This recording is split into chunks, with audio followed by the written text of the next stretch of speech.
사가미하라 장애인 시설 흉기 난동 사건.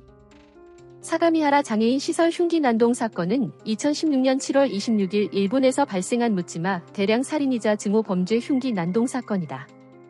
이 사건은 지적장애인 거주 시설에서 거동이 불편한 중증장애인들을 무차별적으로 공격하여 다수의 사상자가 발생해 일본 사회를 경악하게 했다.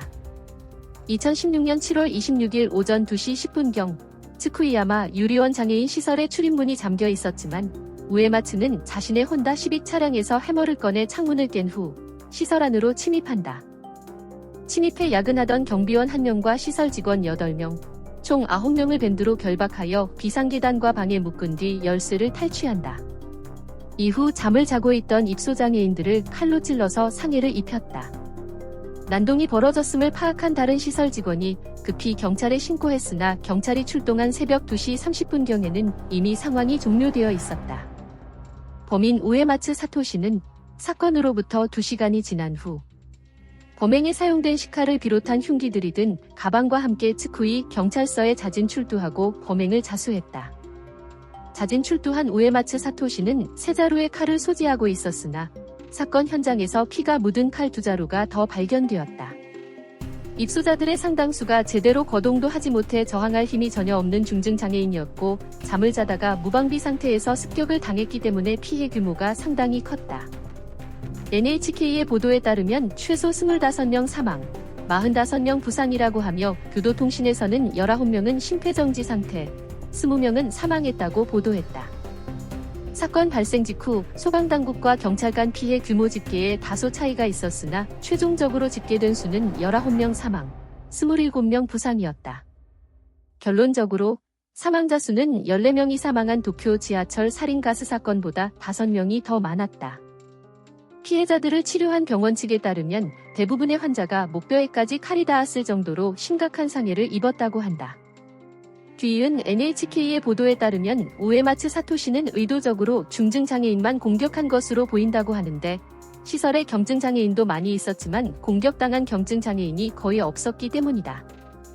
이후 우에마츠 사토시는 경찰 조사에서 중증장애인만 노리고 범행을 한 것이 맞다고 진술했다. 경찰 측의 조사에 따르면 우에마츠 사토시는 츠쿠이야 마유리원에서 근무했던 전 직원이었다고 한다. 이 시설에 근무할 당시 다른 직원들과 갈등이 있었는지 등의 여부와 함께 우에마츠 사토시가 정신질환이 있을 가능성을 염두에 두고 조사를 진행하였다. 우에마츠 사토시는 장애인이 없어졌으면 좋겠다. 중증장애인을 구원했다는 취지의 진술을 했다고 알려졌다. 우에마츠 사토시는 원래 운수 관련 업종에서 근무했다가 2012년 12월 사건이 발생한 츠쿠이야마 유리원으로 옮겨와 일하게 되었다고 한다. 원래는 비상근 직원이었으나 2013년 4월 상근직으로 근무하다가 2016년 2월 19일에 장애인을 폭행했다는 이유로 퇴사했다고 알려졌다. 범행 이전 시설에 근무 중이던 2016년 2월 14일 도쿄 중의원 의장 오시마 다다모리의 공관을 찾아가 살인 예고에 대한 편지를 전달하려 했으나 경비를 맡은 경찰관에게 저지당했고 다음날 다시 공관을 찾아가 살인을 예고하는 편지를 전달했다. 우에마츠 사토시가 전달한 편지에는 장애인이 안락사할 수 있는 세계를 이라는 문구와 함께 츠쿠이야마 유리원을 지목하면서 장애인 470명을 말살하겠다는 문장이 적혀 있었다. 같은 달 18일에는 츠쿠이야마 유리원에 근무하는 직원에게 국가의 지시가 있으면 언제든지 중증장애인을 대량 학살할 수 있다는 말을 했다고 한다. 이 발언을 접한 츠쿠이야마 유리원 시설 측은 경찰에 신고했고 우에마츠 사토시에게 소변 및 혈액 검사를 한 결과 대마초 양성 반응이 나왔다고 알려졌다. 또 평소에도 우에마츠가 주변 사람들에게 장애인들은 죽어주는 게 낫다. 시설들을 돌아다니면서 600명을 죽이겠다는 등의 말을 하고 다니면서 공공연하게 장애인 혐오를 드러낸 정황도 발견되었다. 그리고 2개 이상의 장애를 가진 중복장애인들은 정도가 심할 경우 보호자의 동의 아래 안락사를 하게 해야 한다고 주장했다. 아사히 신문의 보도에 따르면 미넨 총기 난사 사건이 터진 날 독일에서 총기 난사가 장난감이라면 즐거울 텐데 라는 트윗과 함께 모형 총기를 쏘는 자신의 사진을 올렸다고도 한다. 이후에 우에마츠 사토시는 정신병원에 입원을 당했고 대마초 양성 반응과 망상장애를 진단받았으나 곧 상태가 호전된 것으로 판단되어 퇴원한다. 부모와 같이 살 것을 전제로 해 퇴원하였지만 이후에도 쭉 혼자 살았으며 퇴원 후에 관리가 있어야 하지만 이는 이루어지지 않았다. 이런 일련의 과정들이 밝혀지면서 국가기관이 위험 인물을 제대로 통제 및 관리하지 않았다는 비난이 쏟아졌으며 강제 입원 조치와 사후관리 여부를 둘러싼 많은 문제가 지적되었다. 게다가 우에마츠 사토시는 흉기 난동 사건이 발생한 직후 새벽 2시 50분에 세계가 평화로워지기를 뷰티풀 재팬이라는 트윗을 올리는 등 비정상적인 행각을 보여 범행 후 반성의 여지를 전혀 보이지 않았다. 하지만 일부 주민들에 따르면 우에마츠 사토시가 시설을 그만두는 과정에서 입소 장애인들에게 폭력을 휘둘렀다는 소문이 돈 적이 있었다고 한다. 지인들의 증언에 따르면 비상근으로 근무할 때는 일이 힘들다고 토로할 뿐 장애인에 대한 증오심을 전혀 내보이지 않았지만 상근으로 전환된 지 1년 후부터 증오심을 내보이기 시작했다고 한다. 실제로 1심 재판부는 이 점을 살인 동기로 인정했다. 그리고 우에마츠 사토시의 압수품에서는 마리화나 양성 반응이 나왔으며 각종 각성제 검사를 한 결과 대마 정신병, 망상장애 등의 진단을 받았다. 지인들의 말에 따르면 날마다 대마초를 복용하였으며 바비큐 파티 도중 활주로가 보인다는 환각 증상을 보여 정신병원에 강제 입원되었다고 한다. 한편 NHK 보도에 따르면 우에마츠 사토시는 정신병원에 입원할 당시 시설 관계자에게 히틀러의 사상을 본받았다는 취지의 증언을 한 것으로 알려졌다. 사건을 접한 일본인들은 경악을 금치 못했으며 일본 언론들은 흉기가 사용된 살인 사건으로는 2차 세계대전 이후 최악의 사건이라고 평했다. 언론에서는 범인이 평소 장애인 혐오를 표출한 정황을 근거로 이 사건을 증오 범죄로 규정했다. 한편 범인 우에마츠의 얼굴과 신상이 공개되었는데 하필 카메라를 응시하며 활짝 웃고 있는 사진이 공개되었고 이후 검찰에 송치되는 과정에서 카메라를 보고 환하게 웃는 모습을 보여 일본 사회를 다시금 충격에 빠뜨렸다. 아베 신조 총리는 자민당 의원회의에 참석한 자리에서 희생자들에게 애도를 표하고 철저한 진상 규명 의지를 표명했다. 스가 요시히데 관방장관도 기자회견을 통해 후생노동성을 주축으로 관계부처가 협력하여 재발 방지책을 조기에 검토 및 대응하겠다고 밝혔다. 일본 장애인 관련 단체들과 활동가들은 사건 직후 잇따라 성명을 통해 희생자들의 명복을 비는 한편 장애인들은 혐오의 대상이 아니라며 목소리를 높였고 사건 소식을 접한 한국의 장애인 단체들도 한국의 장애인 시설에서 일어나는 각종 인권 유린 사례들과 사회에 아직도 만연해 있는 장애인 혐오 및 차별적 인식을 떠올리게 한다며 남의 일이 아니라는 입장을 밝혔다. 또 전국장애인차별철폐연대 등 장애인 단체에서는 2016년 7월 29일 서울시청 앞에 소규모 분향소를 설치하고 장애인 혐오 문제를 알리며 희생자들을 애도했다.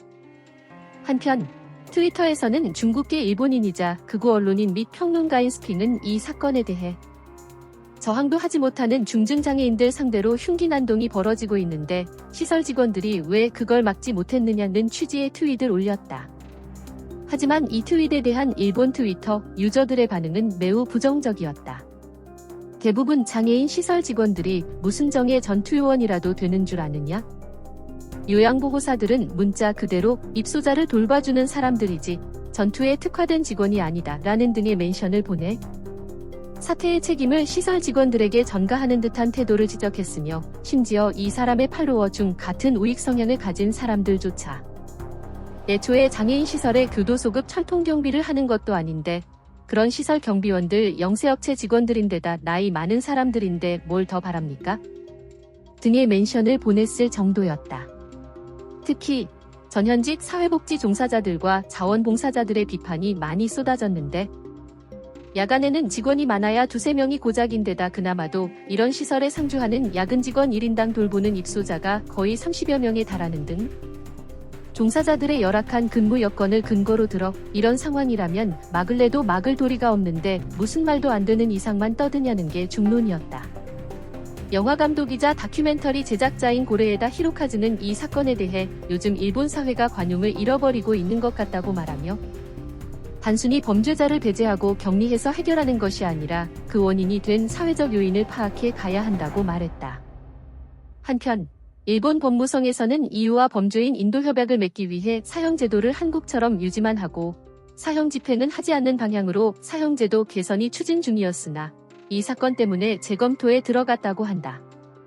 한편 체포 직후 피해자들이 살아있을 필요가 없으니 자신의 행동은 유익했으며 지금의 자신이 마음에 든다는 등의 발언으로 희생자 가족의 분노를 일으켰던 우에마츠 사토시는 공판 중 모든 분들께 사과하고 싶습니다며 고개를 숙이기도 했다. 그런데 우에마츠 사토시는 재판 중에 입속에 뭔가를 집어넣으며 마치 손가락을 깨무는 듯한 돌발 행동으로 반항하며 난동을 부렸다. 이로 인해 1시간 반 정도 휴정 후 우에마츠 사토시 없이 재판이 재개되었으며 마지막 용서를 하려던 유족들도 최고형인 사형을 바란다고 진술하였다. 2020년 3월 16일 유족들의 요구와 검사 측의 구형이 받아들여져 우에마츠 사토시에게 사형 판결이 내려졌다. 변호인 측은 대마초로 인한 심신상실을 주장했으나 재판부는 시설에서 일하면서 쌓인 적개심이 살인의 동기라며 심신상실을 인정하지 않았다. 변호인 측이 항소할 것이라고 발표하였으나 우에마츠 사토시는 항소를 취소해달라고 요청하였다고 한다. 판결 이후 요코하마 구치소에서 도쿄 구치소로 이감되었으나 우에마츠 사토시 본인 및 변호인 측은 구치소의 제한적인 환경에 이의를 제기하여 2023년 4월 1일에 요코하마 지방법원에 재심을 청구하였으나 법원은 이를 기각하였다. 이후 최종심 상고기각으로 2022년 12월 12일에 사형이 선고되어 현재 사형 집행 대기 중이다.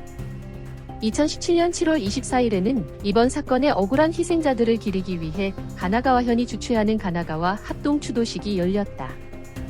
2020년에 우에마츠는 인세를 받지 않는 조건으로 옥중에서 트리아제라는 제목의 만화를 출판한다.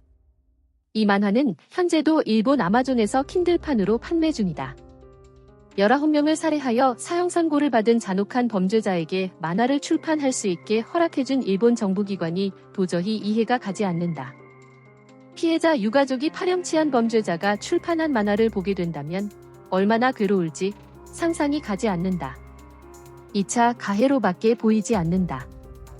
2024년 12월 우에마츠 사토시가 옥중 결혼을 했다는 사실이 보도되었다.